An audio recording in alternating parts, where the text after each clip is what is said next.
also known as the swine flu. The swine flu.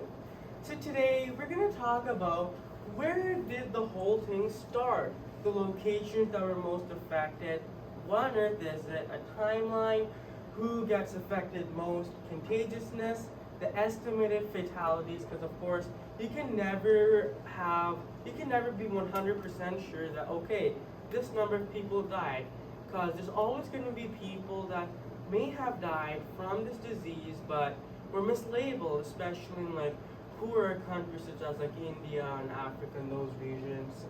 So how did it stop? Fun facts, and then we're just going to compare H1N1 versus the current COVID-19, bibliography, and then we're just going to have a small question and answer session. And believe me, I have studied extensively on this topic. And if I can't answer any of your questions, I'll try and get back to you within like a week or so. A little personal connection. So the reason why I chose H1N1 in the first place was when the whole thing started. My father was in Timmins, Ontario, which is just like Thompson, a northern town, mining town, during the outbreak. In Timmins, 3 people died there, including a high school student, which is like horrifying, as he was not just the main, but like the only epidemiologist in like a huge area.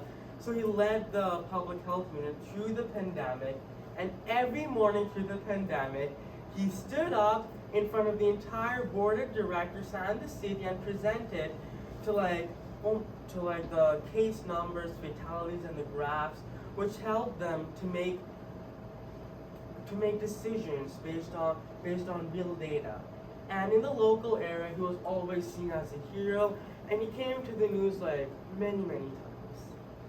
And the article you can see here, this is my father actually wrote that article on pandemic flu, just like onto the local health unit. And in fact, most of my information today is found from that article. You can, if you just type in H1N1 pandemic flu Timmins, Ontario, that's the first thing that's going to come up. So where did it start? The H1N1 pandemic started in Mexico in the early spring of 2009. I tried figuring out exactly which city, however, unfortunately, I was unable to. Locations, as you can see, the H1N1 pandemic was Mr. Worldwide, a lot like COVID-19. This map was from 3rd May of 2009. That's why it isn't really that much accurate, since according to this, it says Africa and China are like nothing, but like in reality, Africa and China were like really badly hit. In Canada, pretty much Canada was Manitoba and Saskatchewan was pretty chill. Just like, especially Northern Ontario, Quebec, BC, and Alberta, these places were like super horrible. My father was right here, so like, we had like a bunch of cases, so we had a bit of exposure. In Europe, there were cases too. And as you can see, in the 3rd May of 2009, there were only 20 deaths, but as you'll see further on, the death number increased exponentially. Canadian cases. The first cases of H1N1 in Canada started in Ontario and Quebec in April 2009. In Ontario, there are 2 distinct waves. In June 2009, that was the first wave, which rapidly declined until the end of August 2009. Pretty small, minuscule wave.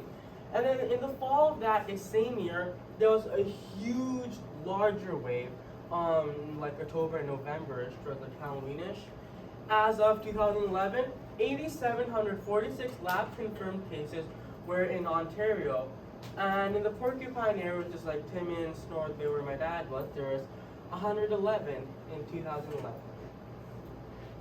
What is the H1N1 virus? So the H1N1 is like your average flu thingy, sort of, just like you random coughing, fever, fatigue, headache, muscle aches, decreased appetite, sore throat, and runny nose. That's just your normal symptoms. However, sometimes severe symptoms can happen, such as pneumonia, sepsis, which is like extremely dangerous. Respiratory failure is when like your heart just dies. Multi-organ failure is when like multi-organs die. Cyanosis, persistent vomiting, high fever, low blood pressure, and death can occur. So what is cyanosis? I remember at first thinking, what on earth is this? Is this candy or something? But no, it is not that. It is when your blood oxygen level declines extremely and your skin gets to sort of have a bluish tones. It causes extreme shortness of breath and other symptoms may occur. And keep in mind that this is really, really dangerous and can be fatal. My uncle had COVID-19 and he had this thing. It is horrible. And what is sepsis? Sepsis is like, I heard they're doing a lot of work in Thompson regarding this. It's the body's extreme reaction to an infection. It is a life-threatening medical emergency. It can occur with any infection, not just H1N1, but like COVID-19, bacterial, even like the sniffles. So it occurs when germs enter a person's body and becomes infective if it's not treated. So even like a cut in the hand can turn into sepsis. And that's where in the movies they show, like the main actress gets shot in the hand and oh my god, the actress tries to save her, but the poor girl dies from sepsis. That's what they show. If it can cause abnormal blood clotting like in the heart. Today, the mortality rate is at 40%. However, in the 90s, it was up to 90%. But even still, 40% is extremely, extremely high. That'd be like if 1, 2, 3, 4, 5, 6, 7, 8, let's just say there are 2 more people in here. If there are 10 people in here and we all had sepsis, 4 of us would die. So this is really scary. And apart from just the immediate effects, it has long-lasting effects that can last for lifetimes. Really not good. So this is just a small timeline of the H1N1 pandemic. And by the way, all my photos, memes, everything, all the resources are given on the last slide if you want to learn more. So in 11 June 2009, the WHO first declares the pandemic. In September, the US announces 10% donation should the vaccine become available. However, there was a really limited supply of vaccines in US and Canada, and the prioritization of access to vaccine was like, sometimes the rich countries got them first and the poor countries got them later. And then the promised donations by the US were delayed, as usual. GSK was like the name of the vaccine company. They start shipping doses across the world. 124 million doses were available in the US as of January 2010. 72 million people were vaccinated. 72 million people would be like 72 entire cities of Winnipeg. Donated vaccines finally start shipping to like the first of the recipient countries. And in February, 45 million Canadians have got the vaccine. Canada declared the second wave of the pandemic over, and we donate 5 million doses of the vaccines to WHO. And then finally in March 2010, 10 million doses reach 26 countries. And then 60 million doses get donated to like 65 countries. And then in August 2010, the post-pandemic phase begins. This is like extremely short in comparison to, let's say, COVID-19 or many other. I gotta answer that phone real quick. You keep talking. Hello? Hi. Yeah. Okay, give us 5 minutes. We're just in the middle of a presentation right now. Bye. What happened? Nothing, carry on. Okay. Who is most at risk and just getting serious complications of H1N1? As this virus is acting really strange. The mortality rate obviously increases amongst like the really old people. But however, unlike COVID-19, among the young people, such as children less than 5 years of age, they were also at risk of severe illness. And children under 2, horrible, scary. Pregnant women, as obvious, chronic diseases, immunosuppressed individuals, as obvious, the regulars. But 98% of the time, it was mild. And what's scary is that H1N1, 98% of the time it was mild, and people were scared of it. However, COVID-19 is only mild 80% of the time, and people act like it's the same as any regular flu. And it just makes me so mad, because 98% is very different from 80%, because there's like 18% more. And then apart just from that, we'll talk more about H1N1 versus COVID-19. But like H1N1 is like, among flu viruses, it is the boss. So when people try to compare COVID-19 to just the seasonal flu, keep in mind that that is pure disinformation. So how much contagious is this? In younger age groups, the infectious rates increase exponentially, which is why they were doing a lot of tracking in schools.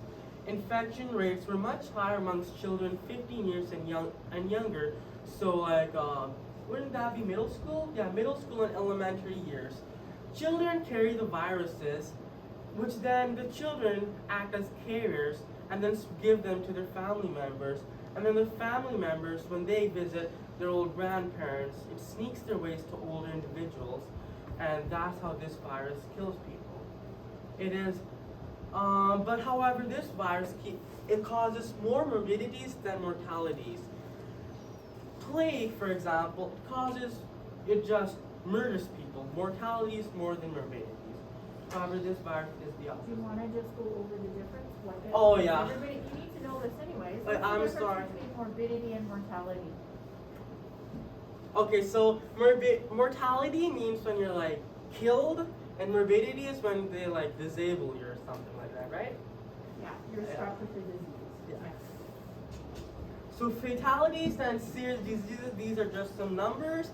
So as I said before, in my dad's Porcupine Health Unit area, 3 people died, 121 total deaths in Ontario, and that is a lot.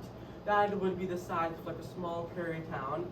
56 hospitalizations just in my dad's area, Porcupine Health Unit area, and in the entire province of Ontario, there were 1,803 hospitalizations, which is almost the size of Austin, Manitoba, the size of an entire town, which is just mind-blowing.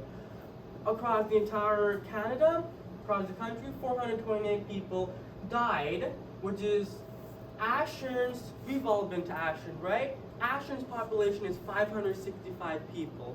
So imagine a town of Ashern, almost the size of Ashern, just dead from a mysterious virus.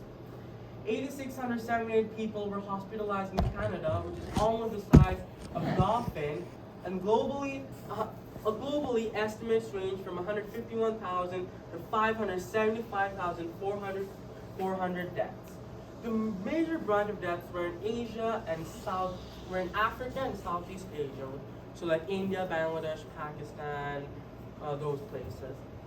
1 to 10 deaths per 100,000 infections, or the mortality rate, 0.01%, which is where, again, I get mad when people try to compare this with COVID-19. Since this mortality rate is only 0.01%, and people were freaking out. However, COVID's mortality rate is 2%. So that is like exponentially higher than this. How did it stop? Even though this happened 10 years back, it is important that we go back and look at it so that with future pandemics like COVID-19, we can know how to stop these. And don't you think that this is going to be the last pandemic humankind will ever see? As we go into the future, there will be more and more pandemics. So the local public health units were here during the pandemic, as always, as usual. Since the disease occurred mostly among the young children, they measured the school absenteeism rates. If the school absenteeism rates increased over 10%, schools had to report to health units, since if you're sick, how can you come to school, right? Almost all schools in Ontario reported absenteeism rates over 10%, we only have data for the second wave, unfortunately, since the first wave occurred in summer, but the first wave was mild anyways. And we can say it was semi-accurate since when the absenteeism peaked, the deaths peaked also. However, this does not take into account baseline absenteeism, such as like people who just don't come to school anyways, right? The first report started coming in on October 13th, and the last report came on December 10th, 2009. This is just one of the graphs my dad made. It is available in the article I showed in the very beginning. So this is the school absenteeism graph for the Timmins area, and of course I asked my dad's permission. So so as you can see, the pink ones are the elementary, and the blue ones are secondary, so like high school. And this more proves the fact that like children 15 and under were spreading the virus, since as you can see, high school kids would have like really low absenteeism rates, whereas the elementary kids were like high in the skies.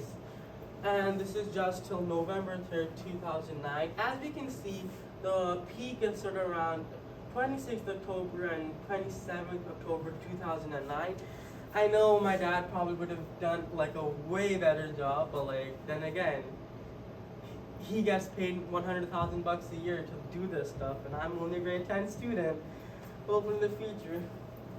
So, how did the pandemic stop?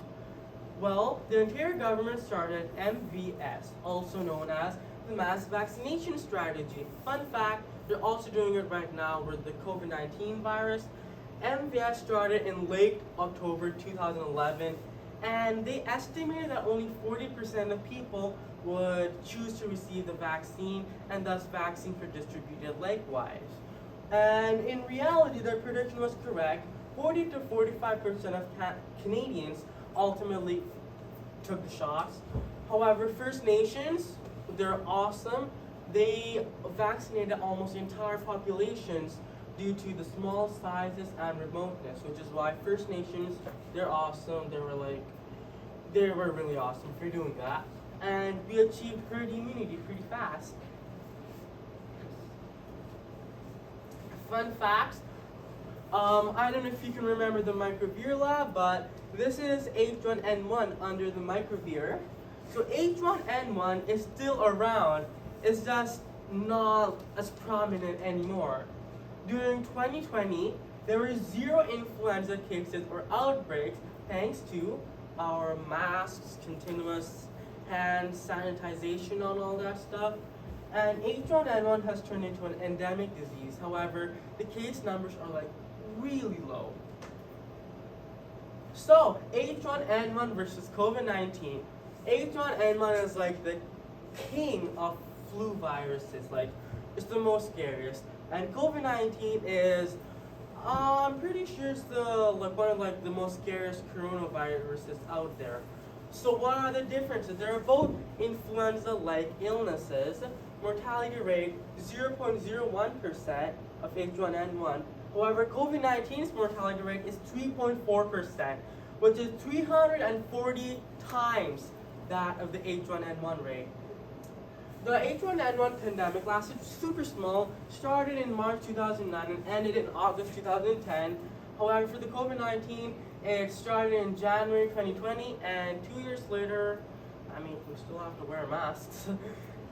It occasionally still says hi once in a while seasonally, and hospitalization decreases as age increases. So basically what that means, older individuals are less likely to get hospitalized. However, with COVID-19, as we all know, it's the complete opposite. The more older you get, the more hospitalizations risk increases. In the first 12 months, there were only 284,000 deaths. However, from COVID-19 in the first 12 months, there are 2 million deaths. So to put that into perspective, 2 million would be the size of the entire city of Calgary. So H1N1 is also way less contagious than COVID-19 and has a much smaller intubation period. The intubation period is like how it's like when the contagiousness peaks. However, the COVID-19 is obviously more contagious than H1N1 and has a way longer incubation period. 94 to 98% of the time, H1N1 is mild. However, even with that rate, people were freaking out. And with COVID-19, it's only mild 80% of the time. 20% of the time else, it's severe or critical. So in H1N1, people less than 30 were the most affected. However, with COVID-19, complete opposite. People more than 30 were the most affected. And ultimately, H1N1 just impacted like any other flu season. However, like not even horrible, it was just moderate flu season. However, COVID-19 is going to be always remembered as one of the most dangerous pathogens of the 21st century. It's probably going to be remembered like with Black Death. And one day when we're going to be grandparents, we're going to be telling our grandchildren that we went to school in the pandemic, if you're alive. And I got depression during the time. So H1N1 versus COVID-19, this is just a small visual representation. The COVID-19 data was obtained on October 18, 2020, and the H1N1 was after the pandemic receded. As we can see, with the H1N1, the red, which is like the worst, highest cases, is like more than 10,000. And for COVID-19, anything just like 1 to 10,000 is like counted as nothing. So we can see just right here the major impacts of H1N1 and COVID-19. With COVID-19, all these countries, they have 10,000 cases, 1 to 10,000. And these cases, as we can see in the red up there, like China, Russia, Canada, US, Mexico, they had more than 10,000 cases up there. But then when you look up here with the most cases, more than 1 million cases. So as we can see, H1N1 is much, much more virulent than COVID-19. So, thank you very much for attending this presentation with me. And before we jump into the questions thing, I would just like to, just small acknowledgements. Special thanks to my father, especially with like the article and help, just some small guidances all throughout the presentation. Thank you so much, Ms. Howard, for giving me a piece of her class to present this. And of course, yeah, that's pretty much it. So these are all my resources which I use. I use like probably like two more links which no, they're all here. So thank you very much for attending my presentation today. Do you guys have any questions? You made reference to the WHO. Do you want to just remind us what the WHO stands for? Oh, the WHO is WHO, World Health Organization. They're a branch of the United Nations, which is like they see over the world health, world public health. Thank you so much.